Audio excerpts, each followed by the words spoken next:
आंनि मुङा गितारानी ब्रह्म। आंनि देहायाव दा ओरैबायदि आंना हौवायानो ओरैनो बेमारिखा आरो आंनि देहायाव ओरैबायदि दा गिथावना बेमार जादों। आं दा बेखौ सिकित्साबो खालामबाय थादो। खालामबाबो हामाखै। नलबारियावबो थांबाय, नलबारि मेडिकेल कलेजावबो थांबाय, बेयावबो आखाइ थिखांबाय आरो जिमसि मेडिकेल कलेजावबो थांबाय, बेयावबो आखाइ थिखांबाय। आं दा राहायानो गोमाबाय। आं ओरैनो दा आंनियाव मा जादों हमनो हायाखै। आखाइयाव एसे गिदिर बेमार सोमजिदों, दा हमनो हायाखै। दा डक्टरफोरा नायबा 2 लाखसो नांगोन होननानै बुंदों। आं दा राहायानो गोमाबाय। गथ'फोराबो फरिफुदो, सासे देग्लायसो सेकेन्ड इयार मोनदो, सेकेन्ड इयार फाइनाल होगोन। दा राहायानो गोमाबाय। गथ'फोरा गारां गारां अबस्था जाना दं। सासेया आरो मेट्रिक फाइनाल होगोन। दा आङो मा खालामनो दा बेनि थाखाय आं सरकारनिसिम एसे अनसुंथाइ मोनोबा हाग्रामा सारनिसिम आं खावलायहरनाय जाबाय। आंनि बुंनांगौआ गारनायनि थाखाय आङो हाग्रामा सारनिसिम अनसुंथाइ मोननो लुबैयो, खावलायहरनाय जाबाय। जिल्लानि मुङा जाबाय बाक्सा डिस्ट्रिक्ट आरो गामिया जाबाय सिरिसबारि, थाना बरबरि।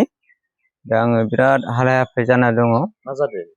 ओरैनोथ' बहुद सिकित्सा खालामबाय आं, सिकित्सा खालामै लिभारनि डग होनानै बहुद बिदिनो फैसा थाखा थांबाय।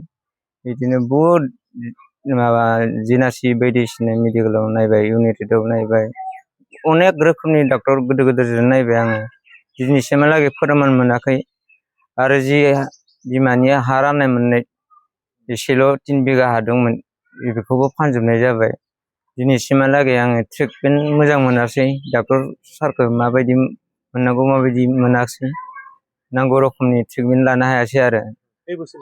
आं ओरैनो 2018-19निफ्रायनो बेमारा जागासिनो दङ। दिनैसिमहालागै आराम मोनाखै आरो देहाखौ।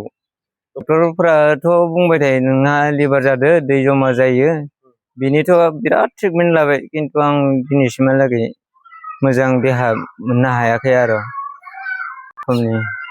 देहाखौ लोरबां मोनबाय थायो दाबो, मावनो दांनो जानो हाया।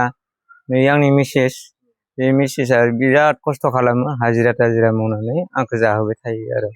ओरैनो न'खराव आइ दङ, ओमफ्राय फिसाजो 2 दङ। ओमफ्राय नै जों मिसेस दं, आं दं। फरायगासिनो दं फिसाजोफोराबो। आंथ' दा जोंनि BTC-नि गाहाय हाग्रामा सारखौ आंनि देहा न'खरखौ नायफिननो थाखाय अनसुंथाइ मोननो थाखाय बेमार आजारनि आङो लुबैदों। बिथाङा जाहाथे आंनि बे गोरिब न'खरखौ अनसायनानै, हा हु गैला नालाय, जिहेतु मावना दांना जानो हाला नालाय, बेखायनो आङो जोंनि BTC-नि चिफ मानगोनां हाग्रामा सारखौ गोसो गोरबोनिफ्राय अनसुंथाइ मोनगोन होननानै बेमार नायनो थाखाय मिजिं थिबाय आरो, जाहाथे सारा आंखौ अनसायहरो। आङो बाक्सा जिल्लानि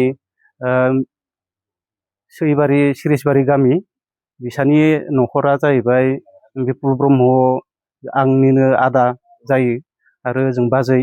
बिसा गोबां अलखदाव गोलैनानै दोङो, बेमार जानानै दोङो सानैबो। सासे आरो आखाइयाव गाराय जानानै दोङो गोदोरथार, नायनो हागोन बेखौ। नै आदायाथ' आरो 2018निफ्रायनो एखेबारे बेमाराव गोलैनानै दङ। दै जमाबो जादों होननानै बुंदों, गारदोबो। आरो बहुद सिकित्सा खालामबाय, गोबां डक्टरनियाव लांबाय, नायबाय, दासिमबो मोजाङाव फैयाखै। बेहा बेस्रा हा 2 बिगा दङमोन, बेखौबो फाननानै नायदोंमोन, नाथाय मोजां जायाखै। उपाय गैया, बे देहाखौ लानानै बिसा खामानि दामानि हाजिरा मावनानै न'खरखौ सालायलाङो। 2 गथ' दङ उन्दै फरायगासिनो थानाय, बिसोरखौ नायनांगौ जायो। आरो आगोलनिफ्रायनो जिथिया BTC सरकार जिथु जायो, 2003निफ्रायनो आगोलनिफ्रायनो नांबोबाय थानाय BPF-नि वार्कार। ओंखायनो आङो गुरैयै खावलायो जोंनि BTC-नि चिफ सारखौ, जाहाथे बिसानो अनसुंथाइ जाहाथे होयो डिसि सरकारनि सारनिसिम बेमारनि मुङाव जाहाथे अनसुंथाइ होयो बेखौनो आङो चिफ सारनिसिम खावलायो